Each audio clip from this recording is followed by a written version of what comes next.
Good Monday morning, boys and girls. I've got one of my best friends to introduce to you in just a moment. Let me set it up for you. Y'all watched my Gardner Webb, my nightmare semester. 18-year-old kid got abused by the mean punk kids, and a friend of mine, Tyler, said that he still wants to whoop their butts, even though they're 56.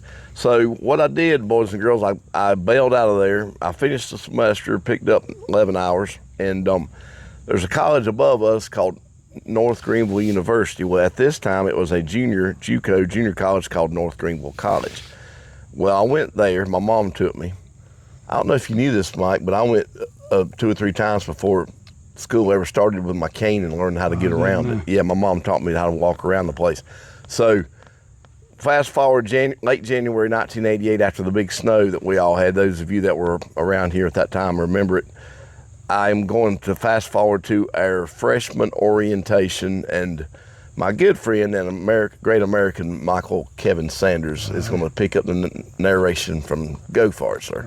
Hey guys, I hope I can do as good as Robert Hamby did. Big old Rob. He is good at it. Yeah, he's good. He's a natural. January 1988, starting college. It was my first semester at North Greenville, and I'd gone to Greenville Tech and started North Greenville, was on the football team. Yep. I had a scholarship to play football. Yep. But my biggest focus, I was wanting to do good in school.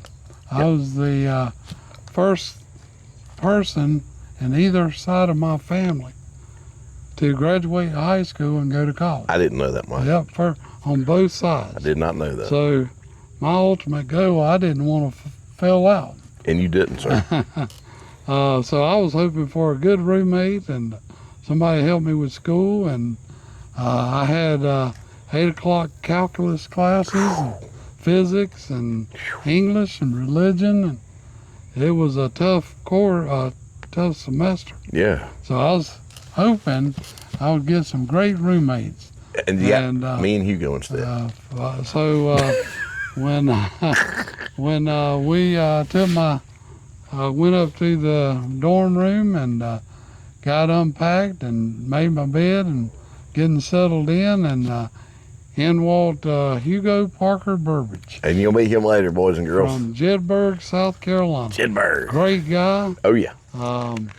He and I hit it off right from the get-go. He told me he graduated 8th in his class, I think. And I was like, man, this guy's smart. I am set up. And we went through the bathroom and noticed the suite. There was nobody in that room. So we were thinking, man, we got it made. We're going to have this 2 rooms and a bathroom. This is great. And so we knew I would go down to the freshman orientation. Oh, here we go. What was that, the student center we had to go? Seems like it, Mike. I was so nervous. I didn't know what kind of nitwits I was going to get with. So tell them about spot. We were packed in there. Oh, yeah. And me and Hugo was sitting next to each other. And I was just seeing if I knew anybody. I was looking around before the meeting started. And I looked, and first of all, I seen a guy that, let's just say he looked like Bubba off of Forrest Gump. Bubba Gump. Yeah, my good friend Bubba. And he was laid there. He looked like he was sitting there in the chair, or on the sofa. I think it was the couch. Yeah. And he was kind of leaned over. Looked like he hadn't slept in 3 days. He was sleepy looking, just drooping over, and he kind of caught my attention for a minute, and then I looked right next to him, and there was this guy in a blue jean jacket with a Led Zeppelin patch on the back. He had long hair. A lot longer than this, and an earring. Halfway down his back. And an earring. And he was sitting there rocking. Yeah, blind man rocking. I've talked about that. Right next to Bubba Gump. And I looked at him, I said, look at them two. What kind of school did we come to? A retard school.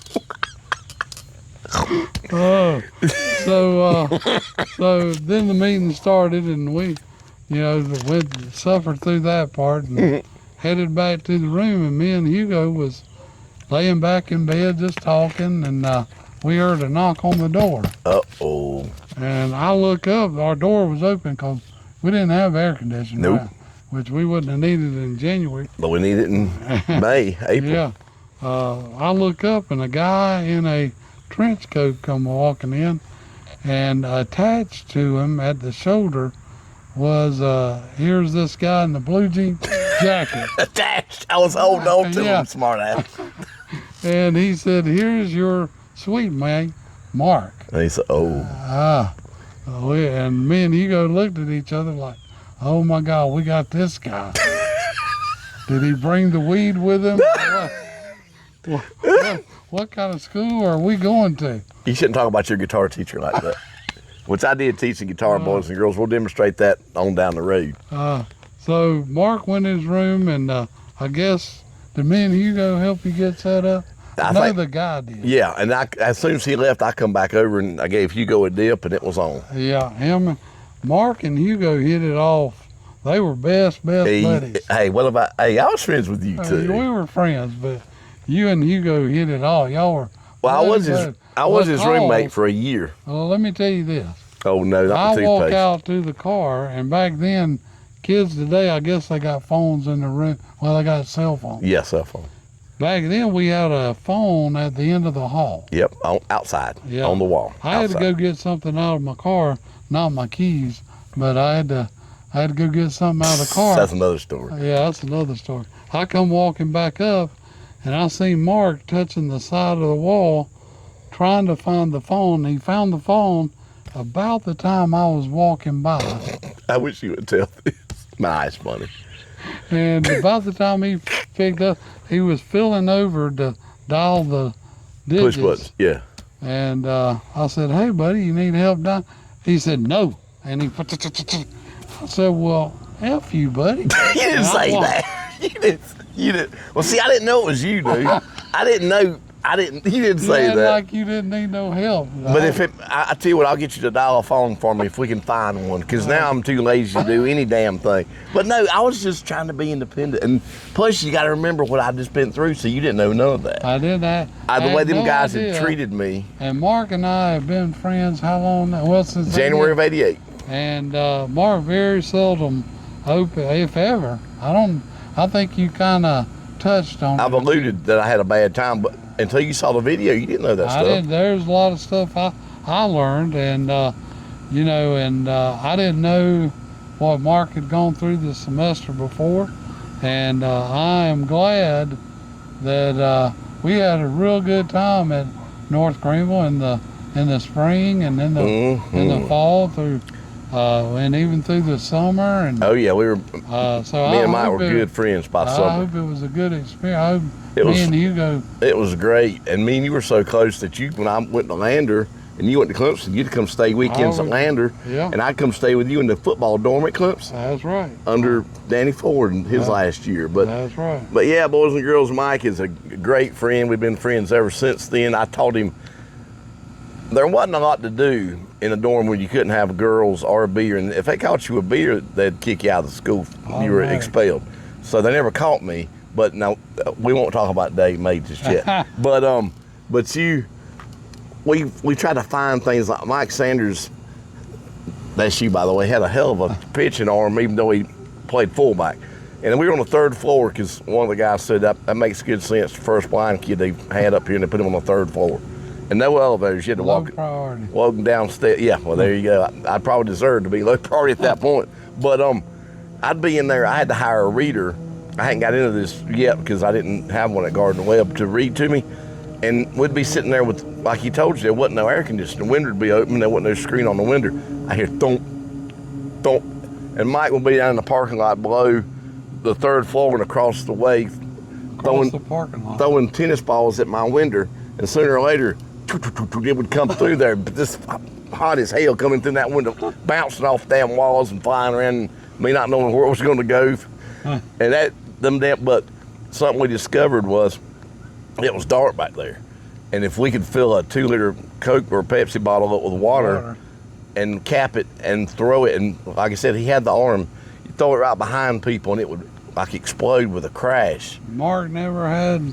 I seen Mark laugh so hard, falling in the floor laughing. We would in the evening. We scared the hell out of people. Yeah, in the evening groups there was dorms behind our dorm, and of course we were up on the 3rd floor, and guys would walk in groups coming from the cafeteria. Yep. And it would be dark. Of course, in January and February, Dark it at gets 6. dark early. So Mark and I would fill up used 2-liter Pepsi bottle, Coke bottles, fill them up with water, lightly close the lid on it, And just wait. and wait for a group of 5 or 10 guys. It was all guys. And yeah, because the girls was not allowed on that side of campus. Couldn't cross the curb in front of our dorm. Couldn't cross the curb. And we would wait like a lion waiting on its prey. Damn it, boy. We would wait for a 5 or 10 group of guys come walking behind our dorm, and I would precisely drop the 2-liter within a foot Oh, yeah. of the group. Man, we got in trouble if you'd hit one of them in the head from the 3rd story. It would make a loud boom, Boom. sound right behind these guys, and water would splatter. Yep. At least a dozen of them. And they would jump and throw their hand. I mean, we had all kind of reactions We to would it. hear them Screams. yell. They would run all the way to their dorm room, lock the doors. They thought they'd been shot. They didn't know what was They thought blood. So anytime you went around Bruce Hall, which is still there. I checked. yep, It's still Mark there. and we went up there after A few years baseball ago. game. Yep, sure enough. If you went around Bruce Hall, you had to watch out for 2 things: Uh-oh. the 2-liter bottles dropping, and Mark loved dropping The ice cream. ice cream I knew that was cones coming. off the 3rd floor. Yeah, boys and girls, we thought we had it made for 2 reasons. You could get all the food you wanted, all the Coke you could drink, and an ice cream machine. I mean, in 1988, that was big stuff for us. Yeah. I know the kids were spoiled as hell now, probably, but, and I'm sure they got air conditioning and all that crap, but I mean, we thought we had a record player, a cassette player. He had a black and white 12-inch TV. I watched the first season of The Wonder Years on that little TV of his. That's right. My favorite show ever. But yeah, I'd eat that ice cream and we'd go up the steps, and I didn't eat the cone, and I'd The hurl. best part. Yeah, he says I would hurl it off the deck and toward the parking area where everybody was congregating to see if it happened to land on anybody's head. And this was like a daily, every evening, the same routine. Everybody knew to look out for Mark's ice cream. Blind man throwing ice cream. And now I started teaching, like let me reiterate, no cable, obviously. I would buy our first, mine and Mike and Hugo's first CD player would be in the fall. I got a summer job and bought one.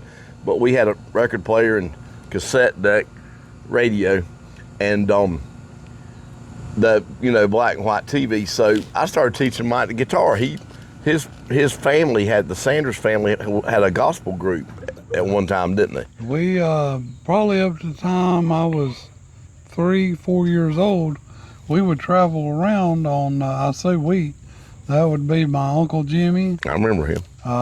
my granddad. Remember him Pop, good. Pop. And my dad, my mom, my grandmother, sometimes my Aunt Wendell and Grady, and I forgot the steel guitar player. Oh, well, you had a steal. Yep, in a gospel group, and we would travel around to churches, revivals. We did a couple things up in Cherokee. Okay, I didn't know that. But we'd travel around, and the Sanders family even cut an album, Wow. which I still have. Yeah, I only hear that, Mike.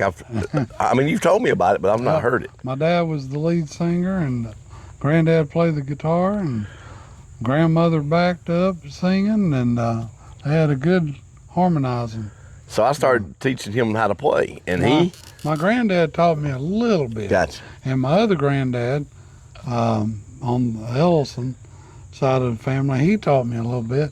In fact, the guitar I played yesterday in church was his guitar. Oh, yeah, I was thinking you told me you still had it. But, yeah, Still, that's cool. Still had played played it in church yesterday. Yeah, he did a good job, boys and But girls. Mark taught me the ball. He suffered through me.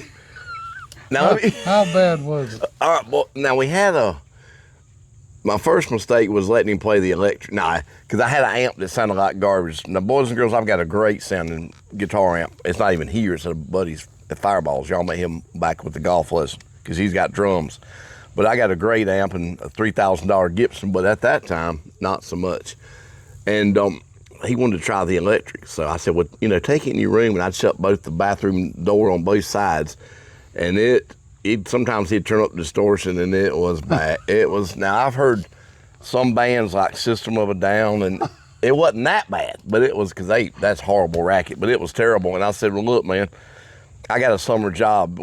I'll do a whole video on that by myself sometime. But so I said, take it home over the summer and take the electric. I'm not in a band right now. I'm not doing anything, and we'll get to it on the next video. But when he got back, I don't know what clicked, man. It just clicked. Because when you got back, you didn't suck no more. You were good. Honestly, I played it, and I just set it down for a while and mentally kind of went through some exercises. And the next time I picked it up, it just started clicking. Because he didn't have rhythm. He played it mechanically like you would execute a football play. Yeah. I mean, he would do. I could memorize. Yeah, if I showed him and I made a mistake, well, he was going to make the same mistake. But then he got the feel for it, and then you got that place where you could hear a song and you could hear the chords in your mind, and you knew, and where you play a song and if you've never played it with somebody, you can sense in what direction it's going. Right. And that's just being a musician. But I don't know how our time is. I do want to tell you, we had quite the cast of characters. We had people across the hall that would from England, and we had a guy from not England, Paddy, Ireland, and a guy from Canada, and they were tennis players.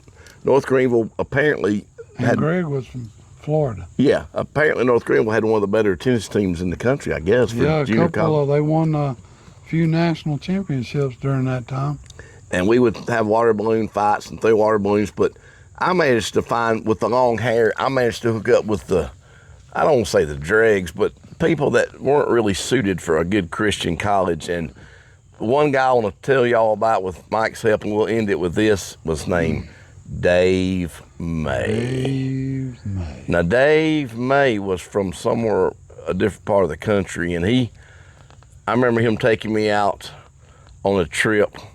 Well, I'll get to that in a minute, but tell him about the paper he wrote. I remember he carried Clear Eyes in his bag so he could smoke pot before class. See, I'd never thought of that. The introduction I remember of Dave May, I think you and I and Hugo were in English 101 together. Oh, no, because I'd taken it at the Garden of Webb. I actually passed it. But you and Hugo and Dave were in there. Yeah, me, Hugo, and Dave. I wasn't in there with you. I never had a class with you, believe it or not. We didn't. Because you took them fancy classes. I couldn't do that damn math shit. It was you and Hugo. So they're going down, the teacher, I remember I forgot her name. She was going down the roll call the first day of class, and Hugo Burbage here, Mike Sanders here, Adam Smith here, just down the line, Dave May. Dave May? Is there a Dave May here? Dave, is there a Dave? Does anybody know a Dave May? Dave May? And nobody ever answered.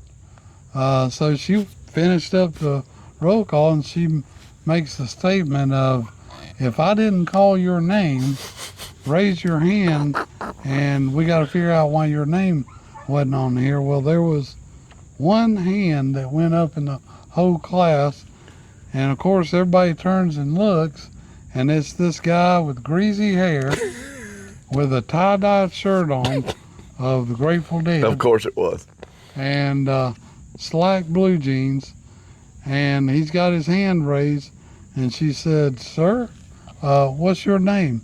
And as he's lowering his hand down, in the most monotone, laid-back voice you ever heard in your life, he kind of whispers out at a cool, he goes, "Dave May." Now, he was there when she called his name the first time. Of course he was. Well, physically he was there. I don't know if mentally he was ever there all year. You remember when he wrote the paper about Yes. his dad discovered he was on drugs or something? That was his English paper. That was one, and somehow he had to read it in class. Oh Lord, I bet that And was he rough. read it to the whole class in that same monotone, laid back. I don't think he ever got excited Nope. about. He was just the coolest character you ever met. In fact, Mark was playing the guitar one time and said, "Were you holding a cigarette?" Or I think he put it on the guitar, Probably. in the strings. Probably. And Mark was playing, and Dave could play the guitar too. Yep. Of course, Pink Floyd and Grateful Dead. Oh, absolutely. Yeah. In fact, he taught us a Pink Floyd song, I think. Mm-hmm. Anyway, Mark was just strumming away, and right in the middle of the song, Dave, in that monotone voice again, just talks out and goes, "Hey, dude, you got a major ash." Oh, yeah, major ash. Only time I've ever heard it said that way. And he reaches up and takes Mark's cigarette out, Dumps. thumps the ash, and puts it back in the guitar, and Mark just picks up playing again. Yeah, I just went back. Hey, this dude, he took me out. I'm gonna give one more story, and then we'll cut this one because I don't know how many people are still with us. But I mean, we got so much. Just like me and Robert. I mean, you've got so much to tell over time. He called me the lightweight. Me and him took music appreciation, so we had to go hear a classical music symphony. So naturally, we got quarts of beer and smoked some weed. And a cop pulled up, and I was 19. I had the long hair. We were all 18, 19, and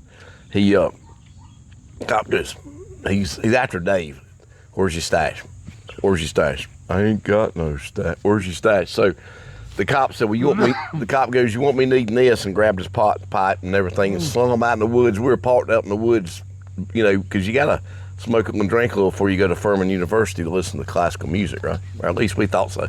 So the guy starts he says, "Pour that beer out," and we had some quarts and some cans. And then the cop gets a call, and I've got a scanner, and he got an emergency call. I didn't have one then, but I enjoyed playing it. And he said, "You boys are real lucky today," because he had to scoot. And as soon as he left, and I don't even know if I told you this because I was so drunk that night, that Dave goes, "Dude," I don't remember the guy's name was, "when you said pour out the beer, why'd you start with the quart bottles, dude? Why didn't you pour the cans out first, one at a time? There's a science to it." You poured out the quart, dude." And that's when I taught Dave the piss walk, where you walk up and down the road and piss at the same time. And then he brought me back in and said he had to bring back the lightweights. And we did go to Furman. We got credit. But now you pick up the story, and this will go into the Jimi Hendrix record, but pick it up when you're about to sleep and you look up and hear a crash. Yeah. Third floor. Again, we're laying in bed. Hugo in his bed. I'm in my little shit bed. beds, yeah. That's all we had. And, we have gone through our day, and we're just laid back, settling down, getting ready to go to sleep. And the door that enters our hallway was a metal door. Mm-hmm. And you could definitely hear somebody when they entered. And we heard guys walking down the main, and we heard they dumped you off right at the end. At the door. Just said, "See ya." The door entering the hallway, and we heard footsteps of them running off. Yeah, they were leaving me so I could go back and party some more. And we didn't know what was going on. But about that time, at a blur, we saw a streak and a body. We had our door open, of course. We saw a body come flying running as fast as they possibly could. You were just a blur. It was my momentum, Mike. My momentum. My momentum. When the door was open, right there is a little The sink. Yeah, the Sink with a mirror. Yeah. And Mark ran head first Boom! into the mirror. I didn't break and it. Fell straight back unconscious. I wasn't unconscious. I was sort of. You were laid in the floor. Yeah, but I was sort of awake. I mean, yeah, you had to help me get to bed. I had to help you get up, and Well, I was really drunk and high too. yeah, I had to put you to bed, And put the record on. and he insisted that night that I put on Jimi Hendrix. Record, yep. Are you experienced? Yep. Are you experienced? Have you ever been experienced? Well, Mark was getting. I was getting experience. He was getting experience that night. And tell about when the RA came in while I was playing. You remember? I don't remember that. He came in the dorm and I was yelling for you, like, Oh, yeah. hush, there's RAs in here. So what happened, boys and girls, the record got stuck. For you young people, a record could get hung up in a groove, needle, and play the same thing over. The Jimi Hendrix record got stuck. And I was kicking at it and I couldn't get it. And I was like, Mike, help, Yeah, help. what time in the morning was that? It was about midnight. Help, Mike, help. So you had to come and move. I had to get back up out of bed. Move the record. I come in there and reset the record for him. Yep, but he was a good caregiver. See, I was so new at getting stoned and drunk, and I will tell y'all, they never could catch Dave May, so they kicked him out toward the end. They said he was a disturbing factor. That's the best they could get on him because he was slick. They were after him all semester. And they never could catch him doing nothing. And they said was slick. So we took him to my house because they didn't make him. They let him finish the semester. The last couple of nights during exams, he wasn't allowed to stay in his dorm. So we took him back to my dad's, and he was asleep on the couch. And Dad come in, and me and Mike and Dad goes, "Son, who's the druggie? Who's the pot?" He was. How could he tell he was asleep? On sight. Well, there you. So anyway, boys and girls, we're about to go to M&J's. You got anything else? Let me finish up with this. Uh-oh. Mark, after what, you guys really need to go to watch what'd you call it, the bad year? Yeah, the Gardner Webb. Yeah. My nightmare semester. That was the nightmare semester. Looking back on it now, I am so glad we were a good influence, or I don't know if you say a good influence, but we made your times a good time at North Greenville. And really, I think Hugo's a good guy. He is a great guy. I think I'm a pretty good guy. You certainly are. And I'm glad I'll tell you this, you made it enjoyable for me. And I later went on to Clemson. And I've always said the most fun, everybody thought I'd have fun at a big school and had great time, so much to do. But probably my favorite college years was with you and Hugo, those two times semesters. there, yep. Same here, Mike. And I went to Lander, joined a fraternity, ran a friend, had parties, drank, caught a couch on fire, was on one. We'll talk about that later. That's but a good story. Most fun I ever had was with you at Lander. And North Greenville. Yeah. Look, me and you and Hugo are still friends. He's down in the low part of the country on the farm, and we'll have to call to give him a watch. But he will be in videos with me. I just hadn't made it. Parker Burbage. Jedburgh, South Carolina. Now tell him. Now let's. For anybody that's managed to stick around this long, he was number 8 in his class. Tell him how many you found out was in his class. According to his annual, there was 8 students in his class. And he was number 8. He was number 8. Yeah, and remember, didn't he? And before you knew it was a little private school, didn't he tell you about? He was a star, everything. He was all conference in football, basketball, baseball. But not to knock him too much, he was a heck of an athlete. He was good. He was fast. Probably had the best hands on the football team. And he was a heck of a baseball player. I seen him threw a guy out one time from left field, threw him out at home plate. Damn, I didn't know that. Yeah, he was, I went down and watched him play a little baseball in the summer. Oh, okay. And over the summer, I guess it was 88. Probably. And he had a baseball game, and I went and watched him, and Hugo was the star. He was good. Yeah. Well, now we'll come back. We got to go fill our bellies. Mike will be in more videos. We're gonna do the world premiere Laundromat song video, and YouTube can't hit me with a copyright because we wrote the damn song, and we'll tell you how and why we wrote it and how we sang it. But I appreciate you coming up here, y'all. He had to do a lot of work to get this to work. I can't use these on my wife's iPhone until the new adapter comes in Thursday, but they'll fit an Android, which is what he has. And it took him, 30, 45 minutes? Maybe an hour. An hour, yeah. Had to download an app, and he hooked these things up. Oh, yes, definitely an hour. I hope y'all enjoy this. This don't affect y'all, but I'm going to advertise this on Facebook tonight and make sure everybody knows about it. So I'm going to let him go turn it off, and I sure hope it recorded. And the battery, as long as it was charged, we should be good. So. Yep, should be good. But Mike's a great friend, still is. I was in his wedding. He's been to my wedding. And we just get along great. And I'm just thankful that him and Hugo were the first two I met. Positive influence. And if there was a negative influence for as far as drinking and partying, it was me on y'all. It was. Oh, well, let's stop this train before it runs off the damn track. Go up there and cut the shit off. I don't know how good they can see us.